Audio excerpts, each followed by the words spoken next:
Guys हम जो है कोऑर्डिनेशन केमिस्ट्री का क्रिस्टल फील्ड थ्योरी डिस्कस करेंगे। ओके, तो देखिए इस पे CSIR नेट गेट पे बहुत क्वेश्चंस आते हैं और ये बहुत सिंपल है। देखिए फ्री मेटल का जो डी ऑर्बिटल है, हम लोग पहले जब पढ़ते हैं तो हम लोग इस तरह से डी इक्वल एनर्जी का पढ़ते हैं। ओके, फिर जब सोचिए स्फेरिकल अप्रोच होता है लिगेंड का तो इस तरह से देखिए अरेंज होता है, मतलब एनर्जी थोड़ी बढ़ जाती है और फिर स्प्लिटिंग हो जाता है। ये ऑक्टाहेड्रल का स्प्लिटिंग है और हम आपको टेट्राहेड्रल का भी दिखाएंगे। ओके, ऑक्टाहेड्रल में क्या होता है, देखिए ये देखिए EG होता है, ठीक है, ये होता है डबली डीजेनरेट। इसमें कौन से ऑर्बिटल्स होते हैं, DX² - Y² और DZ², और नीचे वाला T2G होता है। इसमें ये होता है ट्रिपली डीजेनरेट, देखिए T2G, ठीक है। इसमें होता है DXY, DYZ, DXZ। तो इसके अकॉर्डिंग ना इसके अकॉर्डिंग इलेक्ट्रॉन्स फिल होते हैं। ओके, पर इलेक्ट्रॉन्स फिल करने से पहले आप देखिए सेंट्रल मेटल आइटम देख सकते हैं, हमने देखिए रूल्स बताए हुए हैं। ओके, ये हम डिस्कस करेंगे और इसके अलावा लिगेंड पे भी डिपेंड करता है। ये लिगेंड के बारे में आपको भी जानना है और उसके अलावा मेटल्स के बारे में भी जानना है, तब आप इसको फिल कर सकते हैं। और इस पर बहुत सारे क्वेश्चन आते हैं, बहुत सिंपल क्वेश्चन होते हैं, 4 नंबर के लिए भी आते हैं, 2 नंबर के लिए भी आते हैं। अब देखिए कि CFSE क्या होता है। अब देखिए जब इस पर इलेक्ट्रॉन्स हो चाहिए, देखिए ये डेल्टा O है, ये स्प्लिटिंग होता है, ठीक है। अब CFSE ये इलेक्ट्रॉन्स को यूज करके हम निकालेंगे। ओके, और जितना ज़्यादा CFSE होता है ना उतना स्टेबल कॉम्प्लेक्स होता है, क्योंकि वो क्या होता है, इतना एनर्जी रिलीज हो रहा है। इसको कहते हैं crystal field stabilising energy. Okay, अब देखिए स्पेक्ट्रोकेमिकल सीरीज होता है, तो स्पेक्ट्रोकेमिकल सीरीज में जो शुरू में होते हैं लिगेंड ना, वो वैसे तो देखिए पाई एक्सेप्टर लिगेंड्स होते हैं। ये चीज़ हम ट्रांस इफेक्ट में पढ़ेंगे। ओके, ये शुरू वाले पाई एक्सेप्टर होते हैं, स्ट्रॉन्ग फील्ड होते हैं, ठीक है, और ये अंत वाले वीक फील्ड होते हैं। स्ट्रॉन्ग फील्ड लिगेंड देखिए आपको क्यों ये इंपॉर्टेंट है यहाँ पे जानना, क्योंकि देखिए ये जो शुरू वाले होते हैं ना वो स्ट्रॉन्ग फील्ड लिगेंड्स होते हैं। तो स्ट्रॉन्ग फील्ड लिगेंड क्या करेंगे ना, अगर आप सोचिए इलेक्ट्रॉन्स, हम इसका एग्जाम्पल डिस्कस करेंगे। अगर आप सोचिए इलेक्ट्रॉन्स भर रहे हैं ना, तो स्ट्रॉन्ग फील्ड क्या करेंगे ना, पेयरिंग करवा देंगे। ओके, वो क्या करेंगे, इलेक्ट्रॉन्स को पेयर करवा देंगे, मतलब उस तरह ऊपर जाने नहीं देंगे। और वीक फील्ड क्या कराते हैं, पेयरिंग नहीं करवा पाते हैं, ठीक है, तो वो क्या करते हैं, उसको ऊपर जाने देते हैं इलेक्ट्रॉन्स को, ठीक है। अब देखिए ये स्पेक्ट्रोकेमिकल सीरीज है, तो देखिए पूरा याद करना तो थोड़ा सा वो है, पर आप इंपॉर्टेंट चीज़ें याद कर सकते हैं। जैसे देखिए NOCOCN PR3 इतना तक, C6H5 CH3- इतना आपको वो होना चाहिए और एक आइडिया होना चाहिए जस्ट, क्योंकि सारे के बारे में नहीं पूछते हैं वो एग्जाम में, पर ये पूछ लेते हैं। जैसे अमोनिया के बारे में आपने प्रीवियस ईयर क्वेश्चन देखा होगा तो पूछा है कि अमोनिया और वाटर, इसका रिलेशन पूछा है कि अमोनिया ज़्यादा स्ट्रॉन्ग है कि वाटर।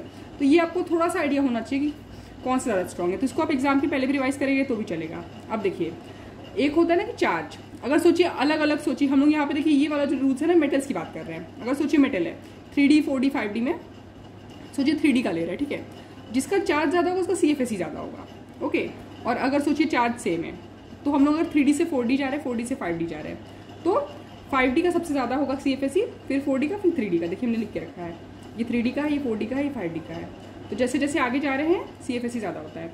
इसके अलावा अगर आप कहीं फंस गए, कि कहीं आप फंस गए, सोचिए ये दोनों अप्लाई नहीं कर पाए, पर ऐसा हुआ, तो आपको एक चीज़ याद रखना चाहिए कि इलेक्ट्रॉन जहाँ सबसे ज़्यादा होते हैं ना, अगर सोचिए कहीं कोई ऐसा एग्जाम्पल हम डिस्कस करेंगे, इलेक्ट्रॉन जहाँ ज़्यादा होते हैं वहाँ पे CFSE कम हो जाता है। ओके, तो ये तीनों रूल आपको याद में रखना है, इसी से हम पूरा सॉल्व कर लेते हैं। इस पर गेट में भी क्वेश्चन आया हुआ है। ओके, अब देखिए रूल्स क्या होता है।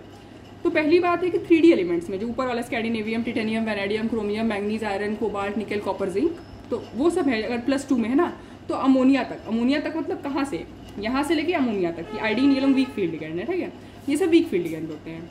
बाकी वाले देखिए स्ट्रॉन्ग फील्ड होते हैं, फिर डिपेंड करता है वो, पर ये सब तो देखिए स्ट्रॉन्ग फील्ड होते हैं, CO NOCN- PR3, ये सब में कोई वो दिक्कत नहीं है। वाटर भी एक तरह से देखिए वीक होता है, अमोनिया ये लोग भी वीक होते हैं। अब देखिए CO3+, ये थोड़ा इंपॉर्टेंट होता है ना, ये देखिए स्पाइनल्स में भी यूज होगा, हम नेक्स्ट टॉपिक पे स्पाइनल्स डिस्कस करेंगे, इसका भी स्पेशल केस बनता है। तो CO3+ देखिए क्या होता है ना, ये हमेशा क्या होता है, स्ट्रॉन्ग फील्ड लिगेंड की तरह काम करता है, मतलब लो स्पिन कॉम्प्लेक्स बनाता है। पर हाँ, एक्सेप्शन आपको याद रखना है कि अगर ये लिगेंड्स प्रेजेंट है तो वो स्ट्रॉन्ग फील्ड नहीं, वीक फील्ड बनाएगा कॉम्प्लेक्स। ओके, मतलब वीक फील्ड लिगेंड की तरह एक्ट करेंगे ये लोग, ये वाला देखिए, ठीक है। ये कौन सा हैलोजन से अपने S2- SCN- N3-, इसके अलावा कोई भी लिगेंड है तो कोबाल्ट को कोई फर्क नहीं पड़ता है, वो क्या बनाएगा, आपको पेयरिंग करवा देगा, लो स्पिन कॉम्प्लेक्स बनाएगा, ठीक है, और स्ट्रॉन्ग फील्ड लिगेंड की तरह। CO NOCN- हमेशा स्ट्रॉन्ग फील्ड होते हैं, इसमें कोई डिफरेंट प्रॉब्लम ही नहीं है। और 4D 5D सीरीज में जो इलेक्ट्रॉन वो एलिमेंट्स होते हैं वो हमेशा स्ट्रॉन्ग फील्ड होते हैं। और 3D वाले जो होते हैं, अगर उसका 4, मतलब देखिए 3 वाले भी तो हम डिस्कस किए कैसे होता है, अगर 4 हो या फिर 4 से ज़्यादा ऑक्सीडेशन स्टेट हो तो 3D वाले हमेशा लो स्पिन कॉम्प्लेक्स बनाएंगे। ये क्यों इंपॉर्टेंट है, क्योंकि आपको देखिए एग्जाम्पल देंगे ना तो आपको फिल करना आना चाहिए। अब देखिए हम ये डिस्कस करेंगे एग्जाम्पल के थ्रू। सो अब हम डिस्कस थोड़ा कर लेते हैं कि टेट्राहेड्रल कॉम्प्लेक्स। तो एक बात आपको याद में रखना, देखिए इस पे ना CSIR के प्रीवियस ईयर पे क्वेश्चन दिया हुआ है। मतलब क्या किया था उन्होंने, डेल्टा O का दे दिया था, डेल्टा O मतलब ऑक्टाहेड्रल का दे दिया था, और डेल्टा T निकालना था आपको, ठीक है। अब यहाँ पे देखिए EgT2G होता है यहाँ पे भी ना, लेकिन G नहीं ले आते हैं, ठीक है, जेरेड नहीं यूज़ करते हैं, यहाँ T2 यूज़ करते हैं, ठीक है, ये आपको ध्यान में रखना है। हम लोग ये गलती कर देते हैं बहुत बार CFS निकालते हुए, इस तरह से पूछ के जानबूझ के कंफ्यूज भी करता है एग्जामिनर।